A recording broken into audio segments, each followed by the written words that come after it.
Bonjour Leïla, Bonjour Jordan. merci de venir parmi nous chez JS Immobilier.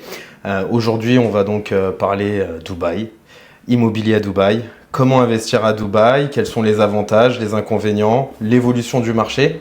Parce que toi maintenant tu es donc résidente là-bas. Depuis combien de temps? Je suis résidente depuis 2019. Depuis donc 2019. Je suis arrivée avant le Covid. Ouais, Et donc je suis dans l'immobilier depuis cette date-là. Et c'est vrai que depuis le Covid, on ne voit qu'une évolution positive de l'immobilier à Dubaï. On voit aussi une augmentation des prix. Donc j'ai envie de dire c'est aujourd'hui qu'il faut investir. Ça sera toujours avantageux. Mais aujourd'hui c'est accessible. Voilà, c'est encore accessible. Ça sera certainement toujours avantageux. Mais je veux dire, si on peut le faire aujourd'hui, autant se lancer. Très bien. Je vais te laisser te présenter. Ok, donc Leïla de Tanami Properties. Donc je travaille au sein de la compagnie Tanami Properties. Je suis dans le secteur pour les clients français, belges, Luxembourg, Suisse, en fait les personnes qui parlent français, donc pour les accompagner pour que ce soit beaucoup plus facile pour eux. Donc Tanami Properties ici c'est une agence immobilière, ok, et on travaille avec tous les développeurs des Émirats Arabes Unis. Donc ce qui est très bon pour nos clients puisqu'on peut faire des comparaisons de plusieurs projets. On n'est pas fixé que sur un projet. Donc vraiment ce qu'on fait ici c'est qu'on fait des analyses des projets, analyse des localisations, analyse des plans de paiement. On essaye d'adapter des projets en fonction du client, en fonction de son budget, de ce qu'il a en termes de disponibilité financière. C'est ce qui est bon d'avoir la main sur tous les développeurs des Émirats Arabes Unis. On peut vraiment customiser, je dirais, en fonction du client. Bien sûr, on sélectionne que les bons développeurs et les bons projets. Donc c'est vrai que tous les développeurs sont plus ou moins bien à Dubaï, mais il y en a quand même il y en a certains qui sont beaucoup mieux que d'autres. Et c'est ce qui est bon de travailler avec une agence immobilière et certainement avec Tanami Properties, c'est qu'on fait vraiment toutes les analyses avant de proposer quelque chose aux clients. Donc en gros, pour résumer, moi je suis particulier, je cherche à investir sur Dubaï. Plutôt que d'aller voir tous les promoteurs que je ne connais pas, les plans de paiement je ne les connais pas, les délais de livraison, je ne vais pas parler de confiance, mais bon, une assurance, etc.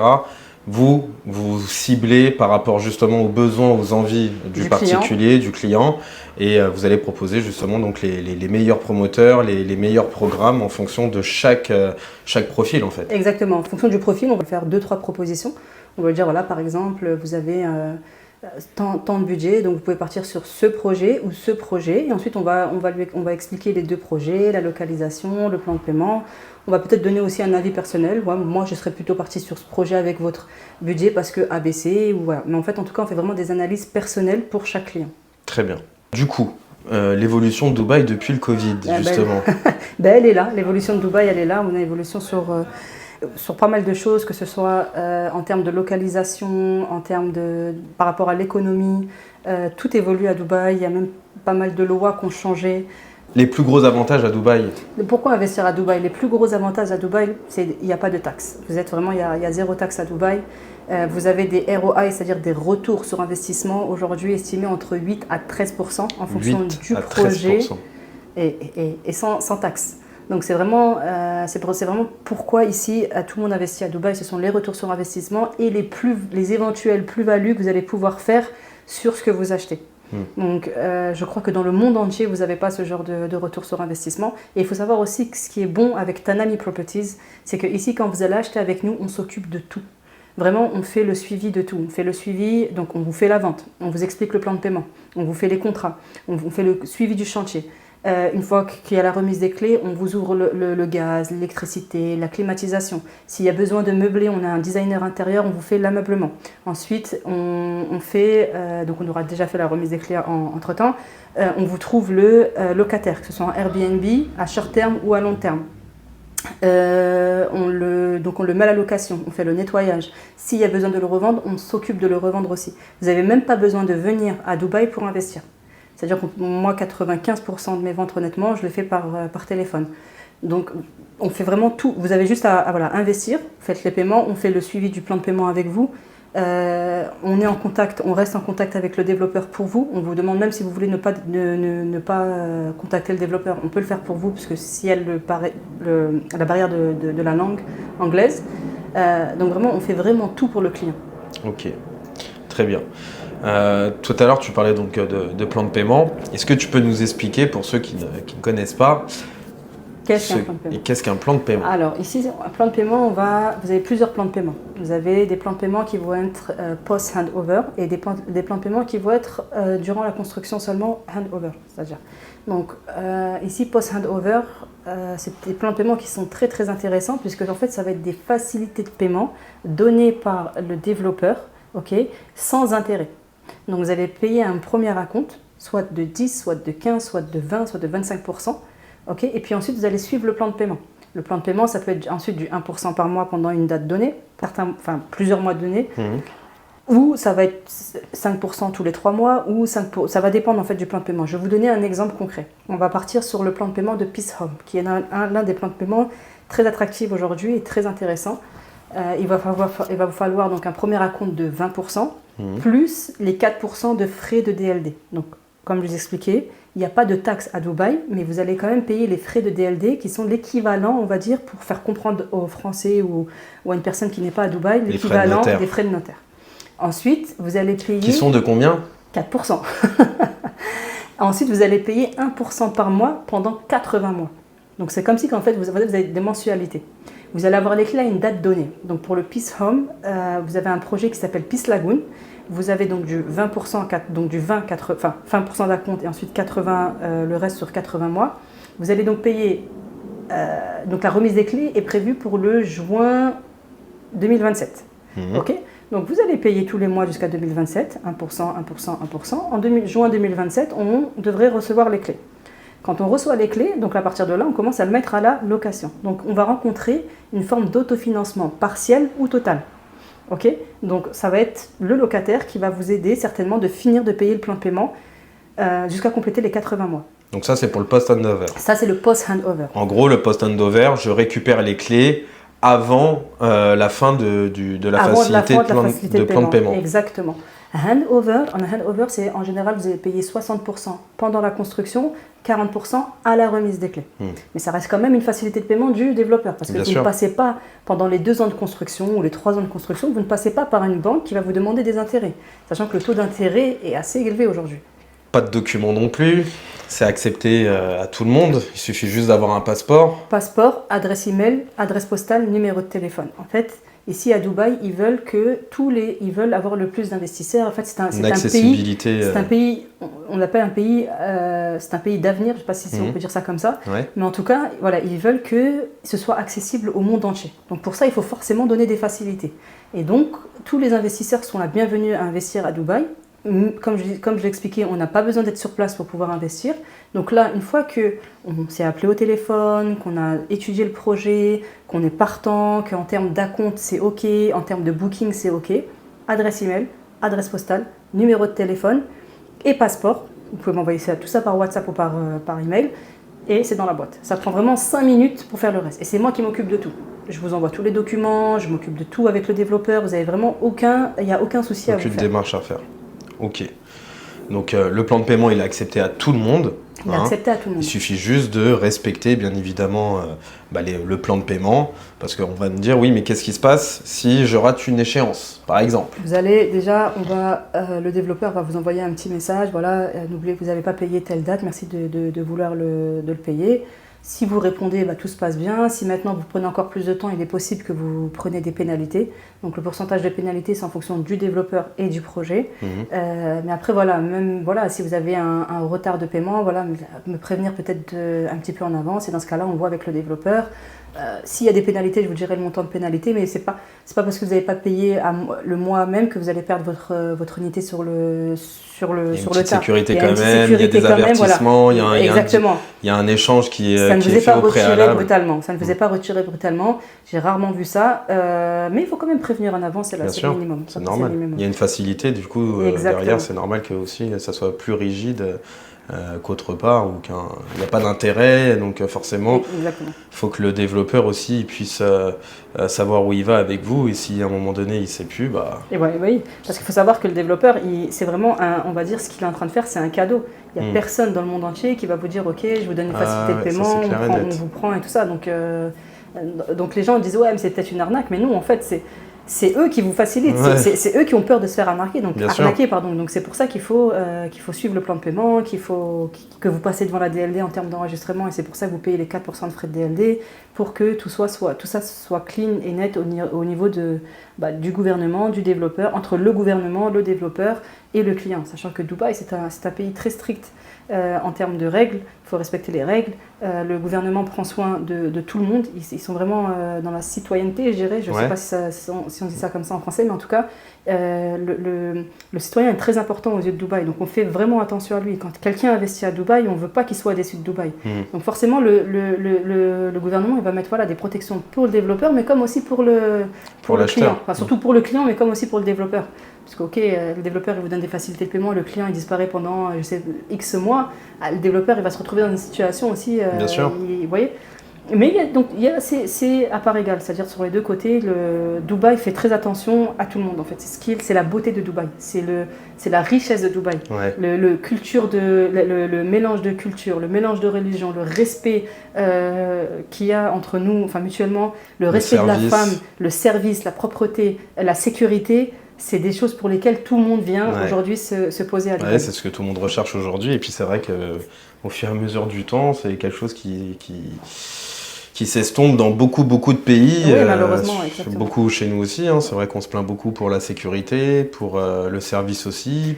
Ouais, je ne vais pas vous mentir, moi j'ai vécu en France pendant 32 ans.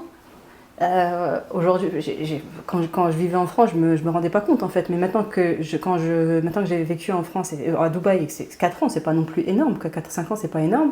Quand je rentre en France, je me sens pas en sécurité du tout. J'ai peur. Ouais. Alors qu'avant, j'avais pas ce sentiment. Mais j'ai vu tellement une sécurité incroyable à Dubaï. On sait c'est impossible qu'il nous arrive quelque chose. Moi, j'avoue, c'est ça que ça m'a vraiment on se sent vraiment en sécurité partout, à n'importe quelle heure.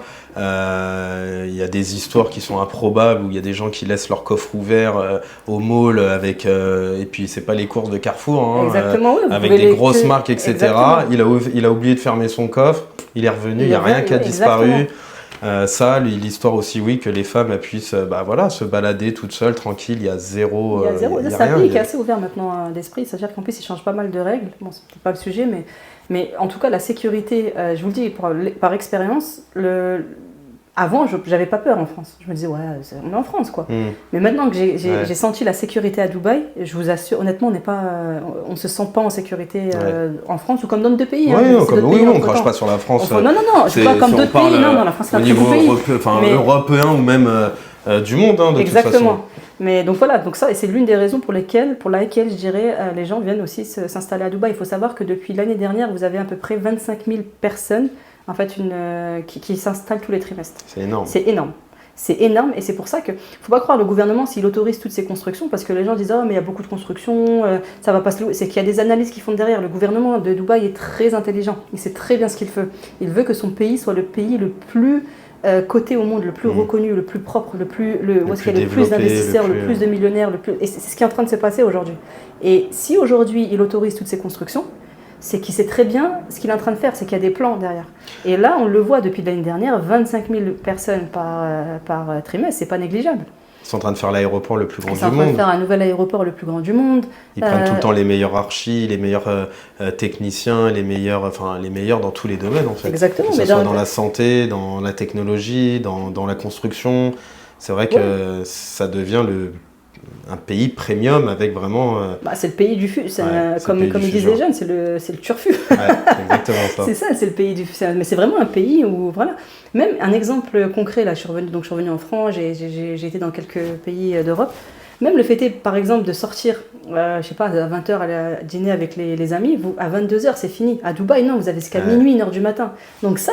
C'est peut-être ridicule quand on le dit comme ça, mais c'est un luxe que vous ne trouvez pas forcément dans d'autres pays. Non, c'est vrai. Et on a fini à 22h, après, on peut aller prendre un dessert, nulle part, c'est fermé. Ah non, mais donc à Dubaï, on se rend compte, c'est quand même quelque chose, c'est un plaisir qu'on ne trouve pas partout. C'est vrai qu'on est là, on travaille comme des fous. Voilà. Et des fois, on se dit, allez, samedi soir, je me fais plaisir, on va aller au resto. Si on n'a pas réservé une semaine à l'avance sur Paris, ou même des fois maintenant en banlieue, si on n'a pas réservé ou quoi, et puis même si on a réservé, c'est vrai qu'à un moment donné, on fait comprendre qu'il faut partir et que le service, il est terminé. Quoi. Et ça, c'est... Bon, je ne dirais pas que c'est désagréable. Si, franchement, c'est désagréable parce qu'on ne profite pas avec les amis. Et ça, c'est peut-être ridicule quand on le dit comme ça. Mais quand, par exemple, comme je vous ai expliqué, là, je suis sur Paris depuis quelques semaines, donc pour des raisons professionnelles. Quand on va dîner avec des amis qu'à 22h, on nous dit de partir, je me dis, ouais, mais quand même, Dubaï, tu vois, tout de suite, on fait une comparaison à Dubaï. Et là, on se voit qu'il y a un luxe. Et c'est pour ça, c'est peut-être pour des raisons comme ça aussi, que les gens veulent s'installer à Dubaï. C'est-à-dire, la vie à Dubaï, honnêtement, elle est incroyable.